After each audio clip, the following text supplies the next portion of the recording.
नमस्कार। चलिए आज एक ऐसी चीज पर बात करते हैं जिसे हम सब रोज ही देखते हैं, पर शायद ही कभी उस पर गौर करते हैं। हाँ, बात हो रही है हमारे शहरों के ऊपर फैले उस घने उलझे हुए तारों के जाल की। सच सच बताइएगा, कभी सड़क पर चलते हुए अचानक रुख के ऊपर आसमान की तरफ देखा है?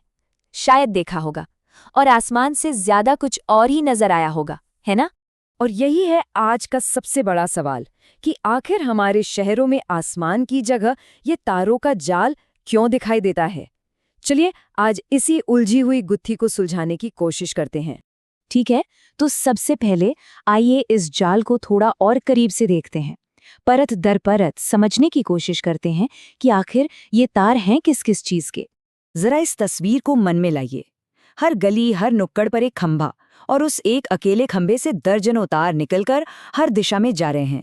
एक बहुत ही जानी पहचानी तस्वीर है, सही कहा ना? तो ये जो पूरा जंजाल है ना, इसमें मोटे तौर पर 3 तरह के तार होते हैं। एक तो हो गए बिजली के तार, जो सबसे जरूरी हैं, मतलब घरों में रोशनी तो उन्हीं से आती है। फिर आते हैं इंटरनेट वाले तार, जो हमें दुनिया से कनेक्ट करते हैं। और हाँ, केबल टीवी के तारों को कैसे भूल सकते हैं, जो हमारे मनोरंजन का जरिया है। सबके सब एक ही जगह एक दूसरे में उलझे हुए। अच्छा, तो अब हम ये तो जान गए कि ये तार क्या हैं, लेकिन असली सवाल पर अब आते हैं। ये इस तरह उलझे हुए क्यों हैं? और यकीन मानिए, यहाँ से मामला सच में दिलचस्प होने वाला है। तो फिर क्या है वो एक बड़ी वजह जो इस पूरे नज़ारे को, इस पूरे मंजर को समझाती है? और जवाब यही छिपा है। देखिए, हमारे शहर जो हैं वो बहुत ही ज्यादा तेजी से बढ़े। मतलब नई नई इमारतें, बस्तियां, लोगों की ज़रूरतें, सब कुछ आप कह सकते हैं रॉकेट की स्पीड से बढ़ा। लेकिन जो शहरों की प्लानिंग थी, जो योजना बननी चाहिए थी, वो बहुत पीछे छूट गई, बिल्कुल कछुए की चाल से। और इस तेज विकास का नतीजा क्या हुआ? सोचिए, जब भी कोई नई इंटरनेट कंपनी आई या केबल कंपनी आई, उसे कनेक्शन देना था, तो उसने क्या किया? बस मौजूदा खंभों पर अपना एक और नया तार टांग दिया। कोई एक साथ बैठकर प्लानिंग नहीं हुई, बस परत के ऊपर परत तार जुड़ते चले गए। और इन सब का सीधा नतीजा, एक ऐसा आसमान जो तारों से पूरी तरह ढक चुका है। ये किसी एक दिन में नहीं हुआ, बल्कि ये सालों की बिना प्लानिंग के हुई ग्रोथ का नतीजा है, जो आज हमारे सामने है। अब यहाँ एक बहुत ही वाजिब सवाल मन में आता है कि भाई, अगर ये तार ऊपर इतनी बड़ी परेशानी है, तो इन्हें जमीन के नीचे क्यों नहीं डाल दिया जाता? और ये एकदम सही सवाल है, क्योंकि दुनिया के कई विकसित देशों में बिल्कुल यही होता है।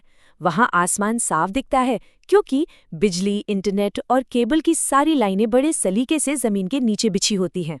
लेकिन भारत में ऐसा करना इतना आसान नहीं है। इसकी 2 बड़ी वजह हैं।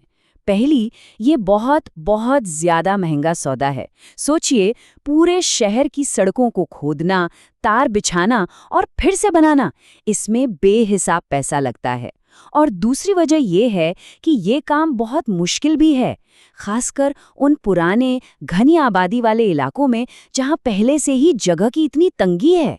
तो अब तक हमने इस जाल का क्या और क्यों दोनों समझ लिया है, पर चलिए एक पल के लिए रुकते हैं और इसे एक बिल्कुल नए नजरिए से देखते हैं। और ये लाइन, ये इस पूरी बातचीत का निचोड़ है। ये सिर्फ लोहे या तांबे के तार नहीं है, नहीं, ये हमारे शहरों की कहानी सुनाते हैं। एक ऐसी कहानी जिसमें प्लानिंग अधूरी रह गई। ये तार इस बात का एक जीता जागता सबूत है कि हमारे शहर जरूरत के हिसाब से बढ़े, एक तय योजना के हिसाब से नहीं। ये उस रफ्तार की निशानी है जिससे भारत ने तरक्की की, भले वो थोड़ी बेतरतीब ही क्यों ना हो। तो इस पूरी बातचीत के बाद अगली बार जब सड़क पर चलते हुए नजरें ऊपर जाएंगी, तो क्या दिखेगा? क्या सिर्फ उलझे हुए तार ही दिखेंगे, या फिर उनमें एक शहर की पूरी कहानी नजर आएगी? एक ऐसे शहर की कहानी जो बहुत तेजी से आगे बढ़ा, अपनी चुनौतियों से लड़ा और लगातार भविष्य की तरफ देख रहा है। सोचने वाली बात है ना?